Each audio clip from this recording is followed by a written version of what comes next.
Hey guys, and welcome back to another Benji Plays video. So today is the review of The Walking Dead issue number 169, simply titled Lines We Cross. Now, I have been waiting for this issue quite a while. Obviously this begins volume 29, which does not have a name, but I'm so glad that this issue is out, because I've been wondering what was going to happen after the whole Negan Saviors conflict back in 168. But this one, it does have a good cover with Rick and Dwight. If you cannot see him, that is because why. And it says Lines We Cross. Now that cover has symbolism to me, because I feel like it's... Look at me, I'm absolutely sweating. It's because UK weather is awkward like that. One day it's raining, next day it's fucking sunny. But yeah, this Lines We Cross, I think it's like, with this cover, the symbolism is that Dwight is going, like, that Rick has crossed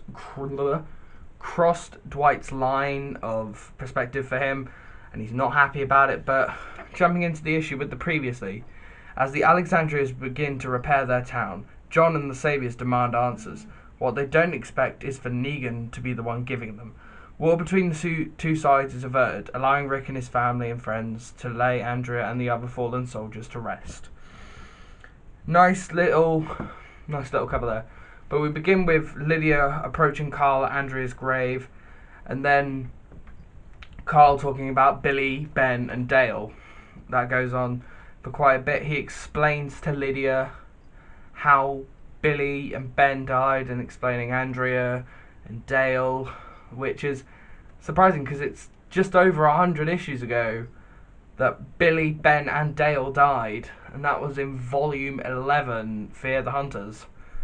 That really creeps me out, because obviously between 100 issues a lot has changed, and obviously Andrea is now gone, and we finally get an answer to why Carl calls Andrea Mum, or Mom if you're American. So he goes on about that, and obviously Carl explains that he told Andrea after the war that he killed Ben. Or he killed me. Oh no. But yeah. And obviously on her grave it says Andrea Grimes. So yeah, and that explains why going on. And everyone's paying their condolences to Rick. And Rick says no, just don't mind him. But obviously they're cleaning up the town and seeing how it goes. So yeah. And then we get a nice little talking with Maggie and Rick about Negan. Now, obviously Maggie hates Negan's guts and always will because of Glenn's death. Shocker! Not really.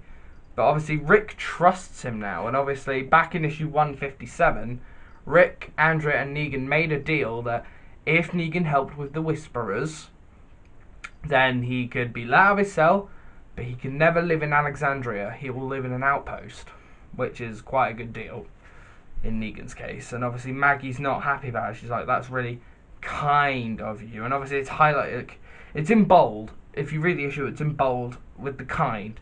Now, Maggie is not happy. And then this, when I read this on the train, this actually surprised me on the train. We get Eugene talking to Stephanie from Ohio. And then Stephanie tells him about Sadiq back in issue 164. About how he came across the radio and how it works, and Stephanie was talking.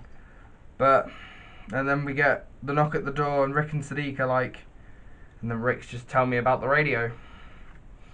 Now, I'd been waiting for this for quite a while. I thought this was going to happen at the end of 168. That would have been the cliffhanger of volume 28.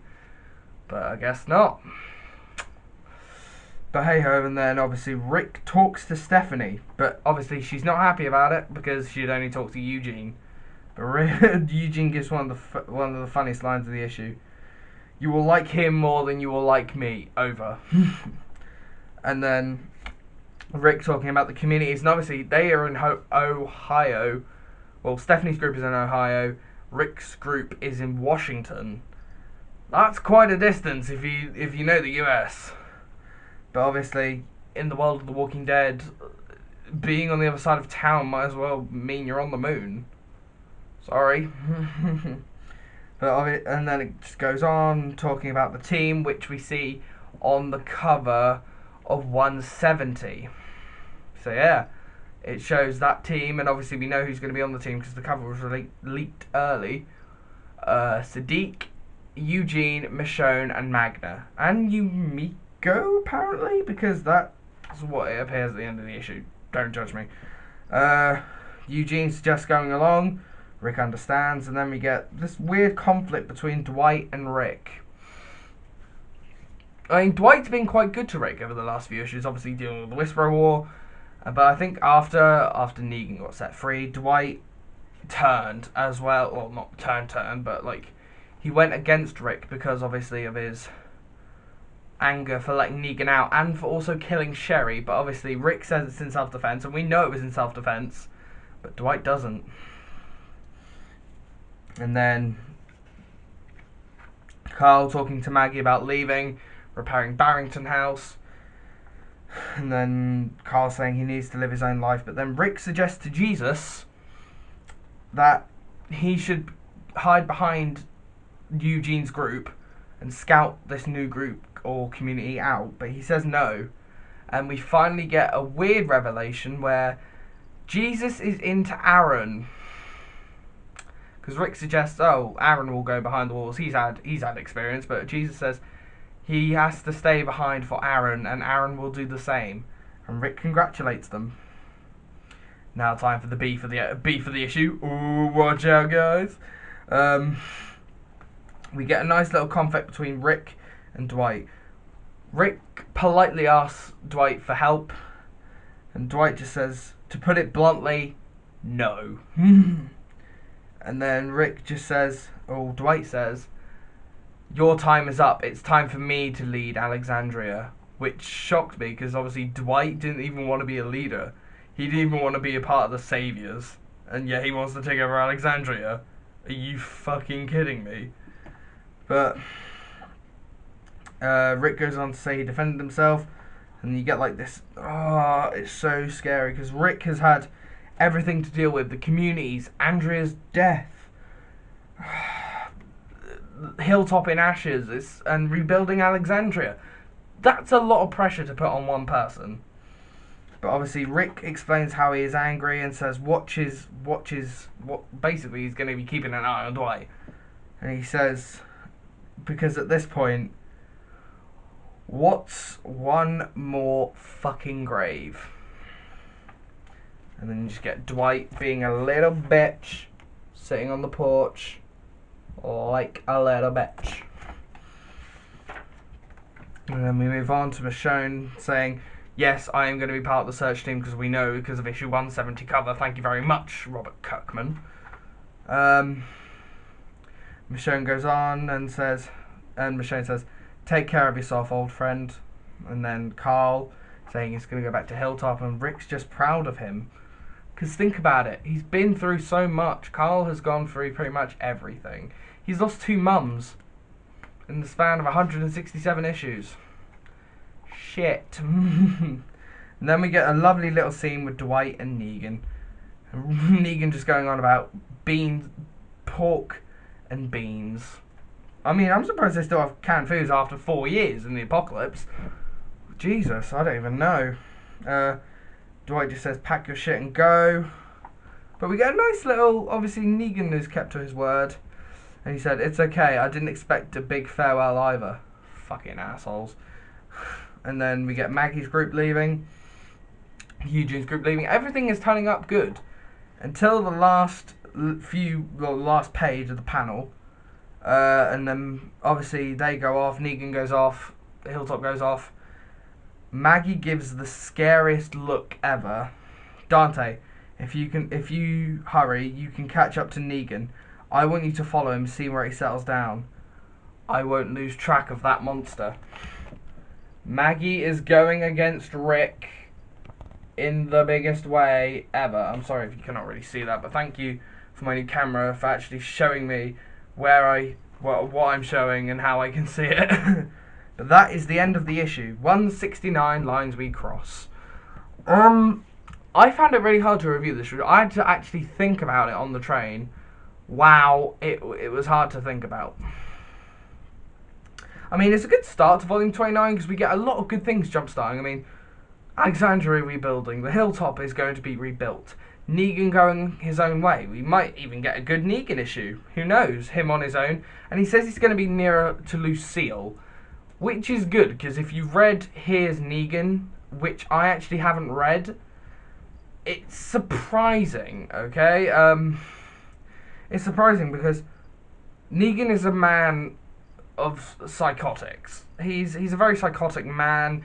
He used to be insane back in issue 100, but now we've seen him evolve, and especially with that conversation with Rick in 164, it seems like Negan is becoming a good guy, but Maggie still doesn't see it. She will always know Negan as the guy who killed her husband. Well, shit, but you can't change... Well, I mean, you can change someone's opinion, but actions speak louder than words. That's all I'm going to say. But if you've been keeping up with The Walking Dead recently, you'll know that they released the 171 cover called Fear the Princess. Now, obviously the character on the Walking Dead wiki is called Princess. I think that's Stephanie from the Ohio group, or one of the Ohio group people, because I feel like they're going to encounter Eugene, Sadiq, Michonne, Magna, Yumiko on the road. That's gonna become very nice. Yeah, she's very good. But and another thing I would put out, the Volume 28 cover titled A Certain Doom, which relates back to 167. Ding. But I think that is a good thing to say. Certain Doom. Obviously, the image is Rick and Negan. That's a good shot, because we saw in 163 them running away, but you never actually you see the shadows of the walkers going towards them. That's a good thing to show. Thank you, Robert Kirkman, or whoever designed the cover, which I assume is Charlie Adlard. I'm not sure. And if you're a good reader like me, you will notice the Here's Negan hardcover book that is coming out soon. I want to buy the book because I have not read a single issue of Here's Negan. I haven't bought any Image Pluses because it's just more money to spend every month. And yeah, I'm on a slight budget as it is. Sorry. But yeah, this is becoming really good. I've got my little box of comics here. I've only got 157 onwards. I've got 157, and I haven't got the variant for 157. Obviously, if you remember, these were the variants for the Whisperer War. I haven't got 157, which really annoys me. I'm thinking of buying it on eBay for just £4. Just a suggestion. But this is the end of the video. Thank you guys for watching. Don't forget to like and share this video. If there is another comic book series you would like me to do, then leave a comment down below to see what other comics you'd like to do. Because I'd like to do comics like Doctor Who, Invincible, Outcast. Because I actually have Outcast #1. Because when I bought Volume 25, I got Outcast #1 with it. So I'm thinking of doing a review for them. I'm not sure. But yeah, if you did enjoy this video, please leave a like and a comment down below. Don't forget to share it on all social media. And guys, I will see you in the next Benji Plays video. And also, if we get 700 subscribers, I'm thinking of doing a giveaway. Let me know if you want me to do a giveaway, and what do you want in that giveaway? Because I will give away like a little £10 voucher of your choice. Who knows? But yeah, leave a comment down below and see if you want it, and I will see you in the next video. Bye.